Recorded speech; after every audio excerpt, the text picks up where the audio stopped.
에스겔 43장 말씀입니다. 구약성경 1220년 정도에 있는 에스겔 43장 1절로 5절까지 말씀 제가 봉독하겠습니다.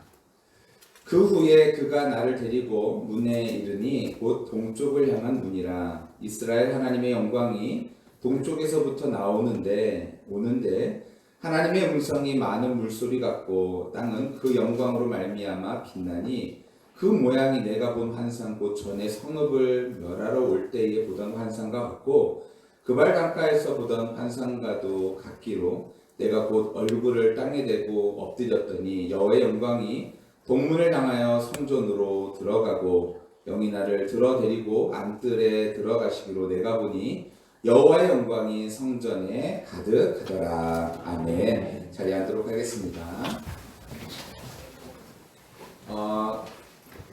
사랑에 빠진 연인에게는 금기가 하나 있죠. 사랑에 빠진 연인에게는 양다리 걸치는 그거 하면은 안 되는 거죠. 연인들은 오직 서로만 바라봅니다. 그래야 사랑이 유지되고 아름답죠. 결혼한 뒤에 이 사랑은요, 신뢰를 기반으로 더욱 잘하게 되어집니다. 아내를 사랑하면서 다른 여인을 마음에 품을 수 없고 또 아내 또한 다른 남자를 욕심내서는 안 되겠죠. 이것이 바로 정절입니다. 우리는 부모님이나 선생님을 또한 사랑하기도 합니다. 윗사람을 사랑하는 것에 필수적으로 따라오는 것이 있는데 그것이 무엇일까요? 경청입니다. 그들의 지혜를 존중하는 것이죠. 비록 이해할 수 없을 때에도 존중하는 것, 이것이 경청이고 이것의 또 다른 말은 존경이 될 것입니다. 윗사람에 대한 사랑법에 반드시 존경이 있는 것이죠. 우리는 또한 자녀를 사랑합니다. 부모로서 자녀를 사랑한다는 것은 여러 가지 의미를 담고 있죠. 아이가 배고플 때 먹을 것을 주고 아플 때 간호해주고, 그렇죠? 어려운 일을 당할 때 함께 고민해주고 필요한 것이 있으면 아낌없이 지원해주는 것. 자녀에 대한 사랑법에는 책임이 있습니다.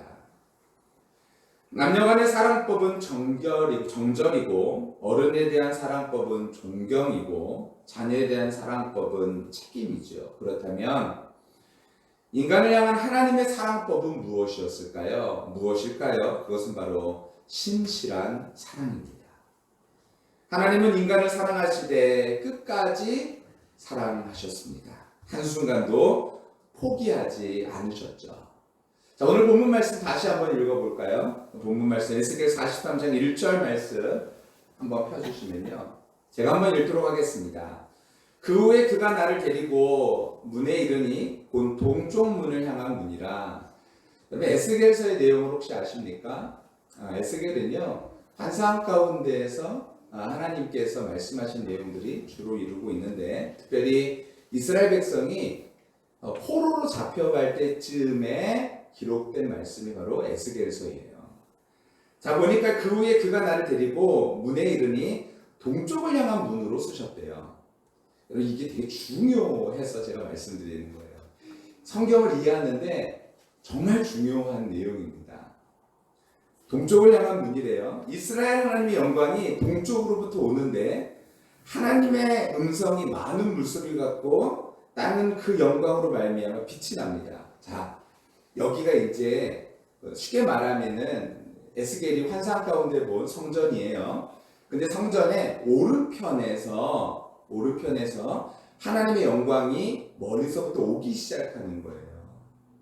자, 근데 여기에서 우리가 이쯤 되면요, 질문을 하나 가져야 되죠. 하나님의 영광이 성전 안에 있는 것이 아니라 왜 멀리서부터 왜 하나님이 오시죠? 라는 질문을 할 수 있어야 되는 것이죠. 하나님이 왜 멀리서부터 오셨을까요? 그것은 에스겔 11장을 보면 우리는 금방 알 수 있어요. 에스겔 11장 말씀을 한번 보시겠습니까? 네, 보니까 이렇게 돼 있죠. 그리고 주의 영광이 그 성읍 가운데서 떠올라 성읍 동쪽에 있는 산 꼭대기에 머물렀다. 주의 영이 나를 데리고 들어올려 하나님의 영으로 환상 가운데 나를 바벨론 포로로 끌려온 사람들에게 데리고 오셨다. 그런 다음에 내가 본 환상이 내게서 떠나갔다. 이거 세 번역이거든요. 제가 좀 쉽게 하려고 세 번역을 갖고 왔는데, 주의 영광이 성읍 가운데서 떠올라서, 그러니까 하나님의 영광이요, 이스라엘 가운데서 떠올라서 어디로 갔냐면요, 산 꼭대기 동쪽에, 아까 동쪽으로 떠나셨던 하나님이 바로 여기 나오는 거예요. 하나님께서요, 성읍 가운데서 떠나가셨어요. 떠나가셨는데 어디로 가셨을까요? 주의 영이 나를 높이 들어 올려 하나님의 영으로 환상 가운데 나를 바벨론 포로까지 나를 데리고 가셨다라는 거예요. 그러니까 이런 거예요. 하나님의 영광이요, 예루살렘 성전에 거한 하나님의 영광이 이제 그 영광이 떠나서 어디로 가냐면요, 바벨론으로 가게 되어지는 거예요. 하나님의 영광이요. 그랬다가 오늘 본문에 있는 것처럼 다시 하나님의 영광이 예루살렘으로 돌아왔다라는 얘기를 하고 있는 것이거든요. 자, 이 얘기가 왜 중요하냐면요, 왜 중요한지 한번 말씀을 한번 살펴보면서 보도록 하겠습니다. 하나님은 처음부터 에스겔에게요, 너희들 회복해서 돌아와라, 하나님 계속해서 말씀해 주셨어요. 그런데 그들이요, 하나님의 말씀을 듣지 않고 여전히 하나님 앞에 불순종했었던 것이죠. 근데 하나님께서는 이제 그들을요, 더 이상 두고 볼 수 없었고 이제 그들을 심판하셨습니다. 누구를 통해서 심판하시냐면 아까 그 바빌로니아 그 포로로 잡혀가도록 하나님께서 허락하신 것이죠. 그래서 그들이 다 포로로 잡혀가게 되어진 거예요. 자, 근데 문제가 생기죠. 자, 바벨론으로 포로로 잡혀갔어요, 이스라엘 백성이요. 이스라엘 백성의 마음속에서는 어떤 생각이 드냐면은 이런 생각이 드는 거예요. 자, 우리 이제 바벨론으로 잡혀갔으니까 이제 우리 더 이상 하나님을 만나지 못해. 왜냐하면 그때 당시에 하나님은요, 어디에만 계시다고 생각했냐면요, 거룩한 예루살렘 성전, 거기에만 시운주와 거기에만 계신다라고 생각을 했던 것이거든요. 그러니까 이스라엘 백성들은, 자, 이제 우리는 더 이상은 하나님을 만나지 못하는구나, 이제 우리는 끝났구나라는 생각을 하게 되는 것이죠. 그런데 하나님께서 직접 이 바벨론으로 찾아오셨다라는 거예요. 하나님께서 죄 많은 그 땅으로, 하나님께서 거룩하신 하나님께서 죄 많은 그 땅으로 하나님께서 찾아가셨다라는 것이죠. 전능하신 하나님께서 죄 많은 곳에 찾아오셨습니다. 이스라엘 백성이 끌려갔던 그 길을 똑같이 따라서 오셔서 그들을 만나주신 것이죠. 거룩한 예루살렘을 떠나서 부정한, 죄 많은 그 땅으로 하나님께서 찾아가셨다는 거예요. 마치 자녀가 죄짓고 법정에 섰을 때 부모가 죄된 심정으로, 죄인된 심정으로 판사 앞에 서가지고 두 손이 싹싹싹싹 빌면서 우리 자녀 한 번만 좀 용서해달라는 그런 뉘앙스처럼, 그렇게 하나님도 죄인된 이스라엘 백성과 함께 하셨던 것이죠. 물론 하나님께서 그들의 이방신에게 하나님 싹싹 빈 게 아니죠. 그런 건 아니지만 하나님도 그 거룩하지 않은 그 땅 가운데 하나님도 함께 가셨다라는 거예요. 하나님께서 보좌 수레를 타시고 바벨론 그 바늘 강가까지 에스겔에게 오셔서 신방해 주신 것입니다. 하나님께서 바빌론까지 찾아오신 것이 왜 중요할까요? 왜 중요하냐면요, 이때의 신이, 예를 들어서 어떤 신의 형상이 거기에 그 나라에 잡혀갔다라는 것은 어떤 의미냐면요, 이 신은 이 신보다 약하다는 거예요.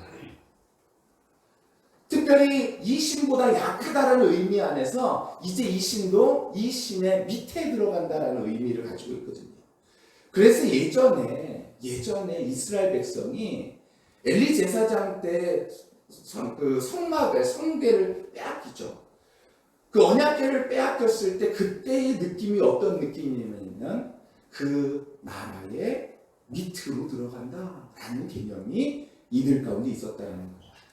하나님은 이런 모든 것들을 알고 계셨지만, 그들이 나를 어떻게 볼지를 알고 계셨지만, 하나님께서는 그들을 만나시기 위하여 찾아가셨다는 것입니다.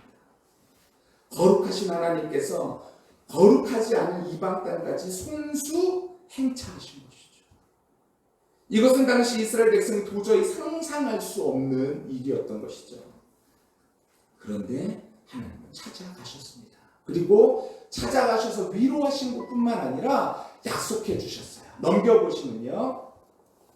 11장 16절 말씀 한번 같이 볼까요? 함께 읽습니다. 시작. 그런즉 너는 말하기를 주 여호와의 말씀에 내가 비록 그들을 멀리 이방인 가운데로 쫓아내어 여러 나라에 흩었으나 그들이 도달한 나라에서 내가 잠깐 그들에게 성소가 되리라 하셨다 하고, 하나님께서 이제요 내가 뭐가 되냐면 그들의 성소가 되겠다. 하나님께서 이제 그들의 거룩한 성전이 되어지겠다. 내가 잠시 너희들에게 거룩한 성전이 되어지겠다라고 말씀하신 것이죠. 끝난 게 아니구나 라는 것을 이스라엘 백성들이 이 말씀을 통해 알게 되어진 것입니다. 그리고 하나님은 거룩한 성전에도 계셨지만 그 성전이 거룩했던 이유는 바로 그곳에 하나님께서 임재하셨기 때문에 그곳이 거룩했던 곳이구나. 이제 하나님께서 그 땅 가운데 거하시구니 이제 우리는 여전히 거룩한 백성이 될 수 있구나라는 사실을 이렇게 알게 되어졌다라는 거예요. 여러분, 괜히 이스라엘 백성이 그곳 가운데에서 희망을 품은 것이 아니라요, 그들은 그곳에서 하나님의 약속을 받았고 그 약속의 말씀은 내가 너희와 함께 하겠다라는 약속이었던 것입니다. 그렇게 에스겔을 찾아오신 하나님은 에스겔에게 이제 미션을 하나 주십니다. 에스겔아, 이제 미션이다. 이것을 너는 행해라. 그리고 사명을 하나 주시죠. 그 사명이 무엇이냐면 말씀을 전하는 거예요. 하나님의 말씀을 전하는 거예요. 한번 다음 한번 볼까요? 한번 같이 읽겠습니다. 시작. 그들은 심히 패역한 자라. 그들이 듣든지 아니 듣든지 너는 내 말로 구할지어다. 지금 에스겔에게 말씀하시는 것은 무엇이냐면, 야, 그들은 패역한 백성이야. 그들은 패역해서 그래서 하나님 앞에 죄지어서 그곳 가운데 간 거야. 그러니까 그들은 내 말을 안 들을 거야. 에스겔 알겠지? 근데 너는 선포해. 여러분, 이 말이요, 만약에 우리에게 하나님 말씀하신다면 이 아침에 하나님께서 얘야 가서 세상 가운데서 내 말을 전할 거야. 근데 그들은 절대로 내 말을 안 들을 거다. 알겠지? 여러분, 그렇게 말씀하신다면 여러분, 우리의 마음은 어떨 것 같으세요? 참 희한하죠. 하나님께서 주신 프로젝트인데, 하나님께서 주신 사명인데, 하나님의 마음 전하기 프로젝트인데 듣지 않는 아이러니. 그래도 불구하고 행하라라고 말씀하신 것이죠. 예언자는요, 듣지도 않을 청중에게 듣지 않을 줄 뻔히 알면서도 가야 되는 것이 바로 예언자입니다. 우리가 누굽니까? 우리가 바로 하나님의 말씀을 받은 예언자입니다. 우리가 이 세상 가운데 하나님의 말씀을 듣든지 듣지 않든지 우리는 어떤 사명이 있냐면 그 말씀을 전하는 사명이 있는 것이죠. 그것이 예언자의 운명과 같은 그런 일이 있는 것입니다. 그래서 예언자로 부름받은 예레미야도 하나님의 부르심 앞에 뭐라고 고백한 줄 아세요? 슬프도소이다. 이렇게 고백합니다. 하나님 나를 부르신 것이 슬프다. 저도 맨 처음에 신학을 공부하려고 생각했을 때 그때 저는 참 마음이 좋았어요. 야, 내가 하나님의 말씀을 전할 수 있구나. 기분이 되게 좋았거든요. 근데 신학을 공부하면 공부할수록 슬프다라는 생각이 들었습니다.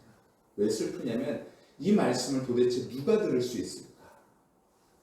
세상에 누가 이 말씀을 듣고 깨달을 수 있을까라는 생각이 들면서 슬펐습니다.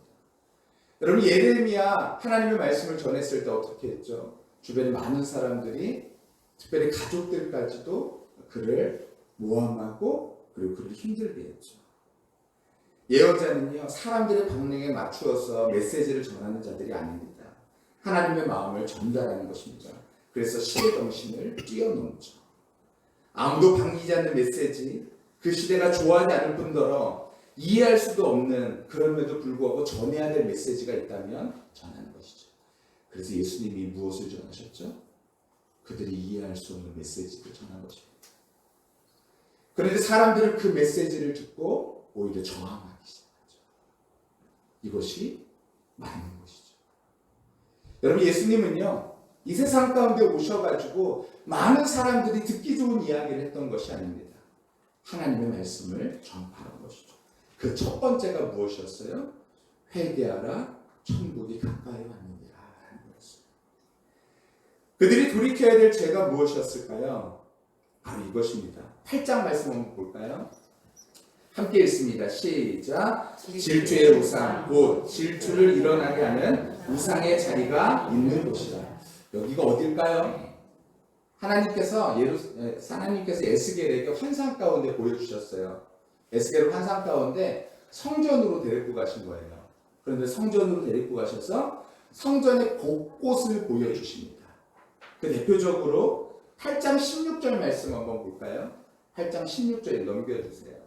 함께 읽습니다. 시작. 그가 또 나를 데리고 여호와의 성전 안뜰에 들어가시니라. 보라, 여호와의 성전 문 곧 현관과 제단 사이에서 약 25명이 여호와의 성전을 등지고 낯을 동쪽으로 향하여 동쪽 태양에게 예배하더라.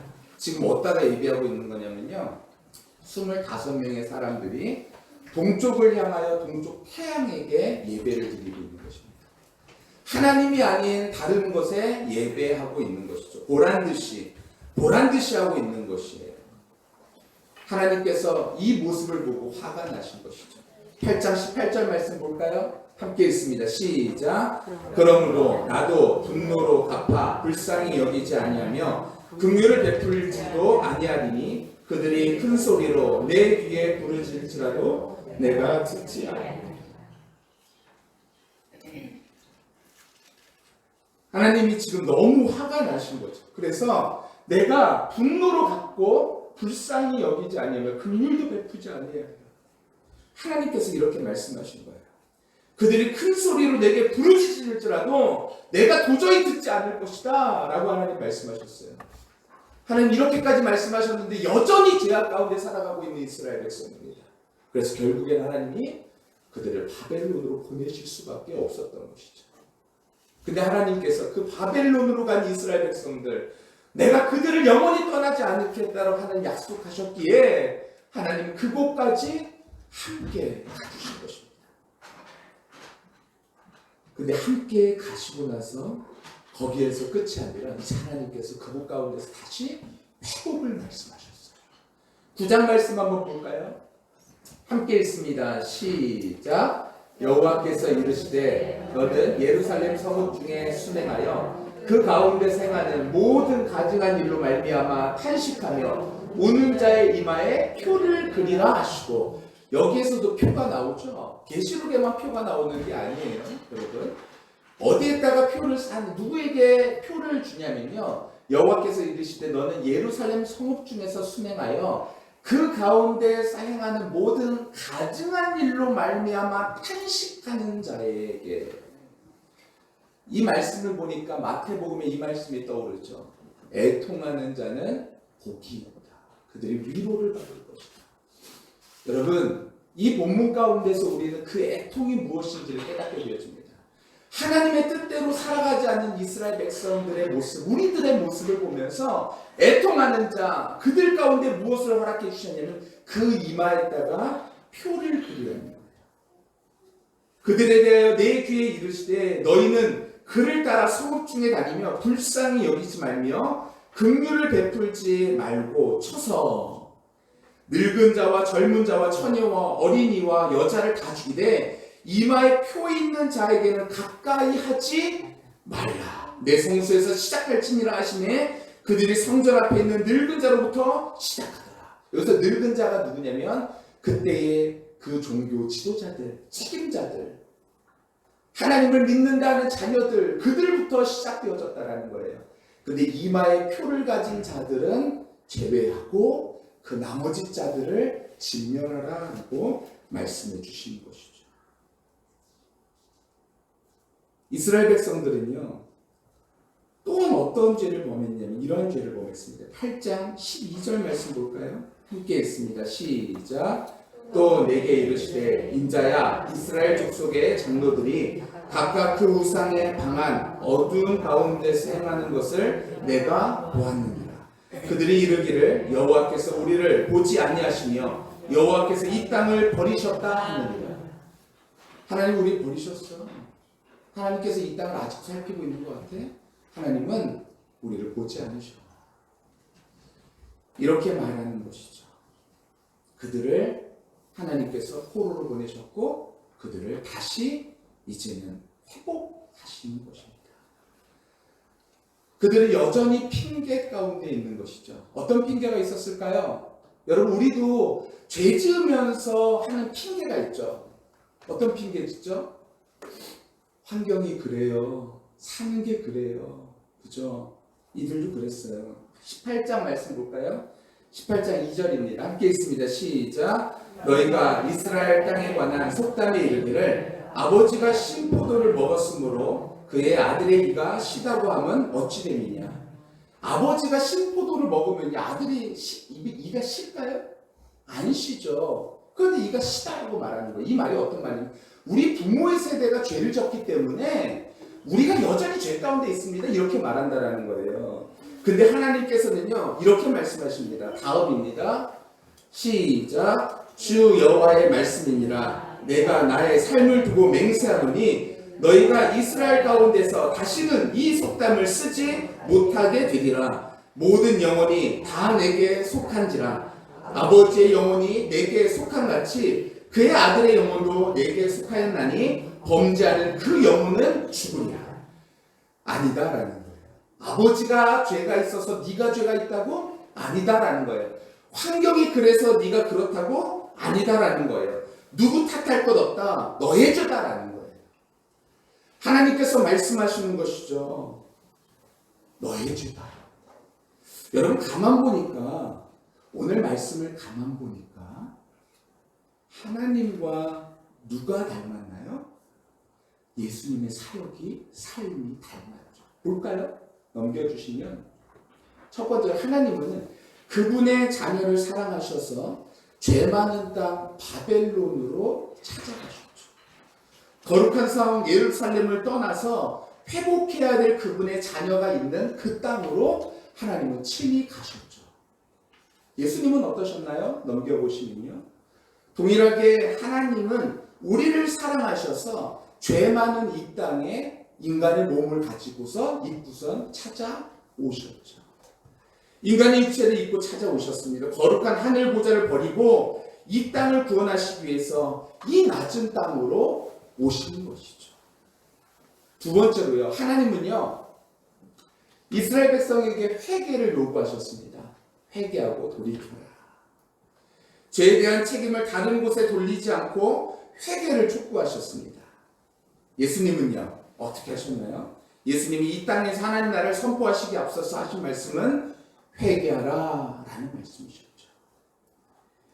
다음이요, 이제 하나님께서 하나님의 백성의 영원한 거처가 될 오늘 본문의 말씀처럼 하나님은 이제 바벨론 땅 가운데에서 영원히 계셨던 것이 아니라 이제 그곳 가운데서 하나님 회개를 선포하시고 이제 어디로 오셨냐면 영원히 거할 하나님의 영원한 성에 하나님은 다시 찾아오시고 그곳 가운데 거처를 예비하시고 하나님의 말씀에 순종하는 자들을 그곳 가운데 끌어모으시고 다시 부르시셔서 하나님의 성전을, 거룩한 성전을 예비해 두셨죠.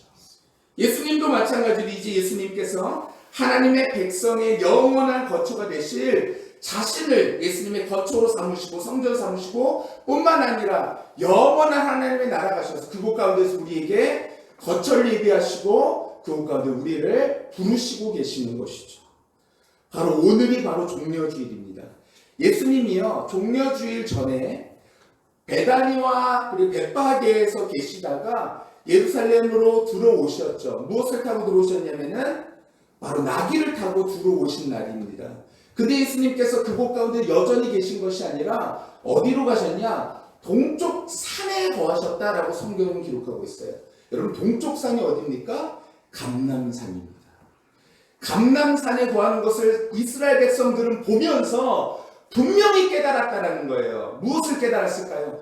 하나님의 영광이 에스겔에게 말씀하셨던 것처럼 하나님의 영광이 떠나서 동쪽 산에 거했던 것을 예수님의 그 행적을 통하여서 예수님은 보여주셨다라는 것이에요. 보여주셨으면 사람들은 그 모습을 보고 야, 하나님께서 에스겔에게 환상 가운데 말씀하셨던 그 모습 그대로구나. 이제 우리 회개하고 돌이켜야겠다라는 생각을 했어야 됐는데 이스라엘 백성들 여전히 그 생각하지 못하고 예수님을 결국 십자가에 달려 죽게 한 것이죠. 여러분, 그런데요, 예수님은요 거기에서 끝내지 않으셨어요. 하나님처럼 다시 동쪽 문을 향하여, 예루살렘 동편에서부터 동쪽 문을 향하여 예수님이 들어오신 것입니다. 그것이 무엇이냐면 바로 종려주일 고난주일이 되어진 것이죠. 하나님은요 이 모든 우상 숭배와 배교의 죄를요 용서하시기로 작정하신 것입니다. 그래서 에스겔에게 그 영광을 나타내 보이신 것이죠. 온갖 죄를 범하여 지은 너희의 모든 죄를 용서하고 이제 너희 안에 새 영을 허락해 내 율례와 법도를 따라 살며 새 백성을 일으키겠다라는 것이 바로 하나님의 뜻이었다는 거예요. 이제 예수님을 통해서 우리 안에 새 영을 통해서 우리 안에 새 일을 허락하시죠. 근데 새 일을 허락하시는데 우리가 여전히 성령이 우리를 거룩한 하나님의 성전 삼으셔서 우리로 살아가고 계신데 우리가 여전히 죄 가운데 살아간다면 주님께서 기뻐하시지 않으실 거다. 여호와의 영광이 동쪽으로부터 나는 문을 통해서 성전에 들어가신 후 한 영이 에스겔을 데리고 안뜰에 들어가게 하여 성전이 여호와의 영광으로 가득 차게 된 것을 보여주셨습니다. 이제 이스라엘의 범죄가 초래했던 심판과 저주의 시대가 끝나고 전에 경험해보지 못했던 구원의 시대, 축복의 시대가 시작된 것이죠. 여러분, 하나님께서는 이렇게 우리를 치료하기를 원하십니다. 제가 우리 월상 예배 때 제가 설교 때 말씀드렸던 것인데, 여러분, 하나님께서 우리를 치료하신다. 여호와의 라파는 어떤 뜻일까요? 우리 질병만을 고친다는 의미가 결코 아닙니다. 마라의 쓴물에서 단물로 바꾸셨을 때 그때 이스라엘 백성들이 하나님 앞에 여전히 범죄하고 여전히 하나님 앞에 불평하고 불만하고 하나님의 뜻대로 살아가지 않는 그 이스라엘 백성들 온 인격 전체를 바꾸시겠다는 것이 바로 치료인 것이죠. 하나님께서 성령께서 우리 안에 거하셔서 우리의 모든 것들을 치료하기를 하나님께서는 원하십니다. 그 시작이 되어진 것이 바로 예수님께서 찾아오셔서 우리를 구원하시고 그 구원의 방편을 마련하시기 위하여 십자가에서 모든 죄를 도말하시고 이제 우리가 하나님 앞에 갈 수 있는 살 길을 열어주셨다는 거예요. 이제 우리는 그 살 길이 열렸으니 주님과 함께 동행하면서 그 길을 걸어 나가는 되는 것입니다. 사랑하는 성도 여러분, 남녀간의 사랑법에는 정절이고 어른에 대한 사랑법은 존경이고 자녀에 대한 사랑법은 책임이죠. 인간을 향한 하나님의 사랑법은 무엇이었습니까? 신실한 사랑입니다. 하나님은 인간을 사랑하시되 끝까지 사랑하셨습니다. 한순간도 포기하지 않으셨죠. 그렇다면 하나님을 향한 인간의 사랑법은 무엇일까요? 그것은 바로 거룩입니다. 하나님은 우리가요, 이 땅을 거룩하게 살아가기를 원하십니다. 우리가 환경 탓하고 누구 탓하고 세상 탓하고 이러면서 하나님, 저는 주님의 뜻대로 살아갈 수 없는 세상을 살아가고 있습니다. 이렇게 말하지만 여러분, 그것으로 하나님께서 그들을 그랬구나 라고 말씀하시는 것이 아니라 너의 죄다 라고 분명히 말씀하셨고 그 죄를 다 해결하시기 위해 이미 예수 그리스도로 말미암아 그 문제를 해결하셨죠. 그렇다면 우리는요, 이제 그 뜻을 따라서 거룩하게 오늘을 살아갈 수 있는 저와 우리 모두가 다 되기를 예수님의 이름으로 간절히 축원합니다. 여러분, 거룩을 위해 스펄전은요, 병건 생활을 제대로 하고 체크하기 위해서 7가지 항목을 만들었다고 해요. 여러분 한번 보시겠어요? 우리 이곳 가운데서 몇 개나 잘 해당되는지 한번 살펴보시길 바랍니다. 첫 번째, 스펄전은요, 매일 저녁 그렇게 스스로를 체크했다 그래요. 기도했는가? 두 번째요, 하나님 앞에 즐거운 모습을 내가 보였는가? 여러분, 하루를 살면서 하나님 앞에 즐거운 삶을 얼마나 살고 계십니까? 기도하는 삶을 얼마나 살고 계십니까? 세 번째로 스펄전이 두었던 것은요, 감사가 있었는가? 내가 오늘을 살면서 정말로 감사했는가? 욕심을 내진 않았는가? 두려워하지는 않았는가? 내 중심에 하나님의 사랑이 있음을 느꼈는가? 오늘 나의 삶을 하나님이 기쁘게 받으셨다고 자신 있게 대답할 수 있는가? 스펄전은요, 매일 저녁마다 이렇게 7가지 항목을 두고 자신의 삶을 돌아봤다는 거예요. 여러분, 스펄전도요, 하나님 뜻대로 살아가는 거룩의 삶을 살기는 쉽지 않은 시대를 분명히 살았을 것이 분명합니다. 우리 또한 그러하죠. 우리 또한 그러합니다. 그렇지만 하나님께서 우리에게 원하시는 것은요, 거룩입니다. 그리고 우리가 할 수 없기에 하나님께서 성령을 통하여서 그 일들을 이루고 계신다는 거예요. 살아계신 하나님께서 우리 안에 거하시고 우리 안에 그 일들을 이루시는데, 우리는 때로는 하나님, 저는 육체의 연약함으로 인하여 이 일을 할 수 없어요 라고 말하진 않습니까? 사랑하는 성도 여러분, 성령의 능력으로 승리하게 되시기를 예수님의 이름으로 간절히 축원합니다. 매일마다 하나님 앞에서 다시 한번 우리의 삶을 점검해보며, 하나님께서 예수 그리스도 이 땅 가운데 보내셔 우리를 통해서 이루고자 하시는 그 위대한 하나님의 사역을, 사명을 다 감당할 수 있는 저와 우리 모두가 다 되어졌으면 좋겠습니다. 누군가 그러더라고요. 뉴스에서 봤는데요, 애 낳으면 중산층이다 라는 말이 있습니다. 요즘 유행하는 말이에요. 애 낳으면 중산층이다. 그만큼 애 낳는 것 자체가 너무나 힘든 일이다라고 말하는 거죠. 저는 그때마다, 그런 기사를 볼 때마다 저한테는 굉장히, 야, 내가 중산층인가? 그렇지 않거든요. 근데 내가 중산층이구나, 이런 생각이 들게 되어져요. 네.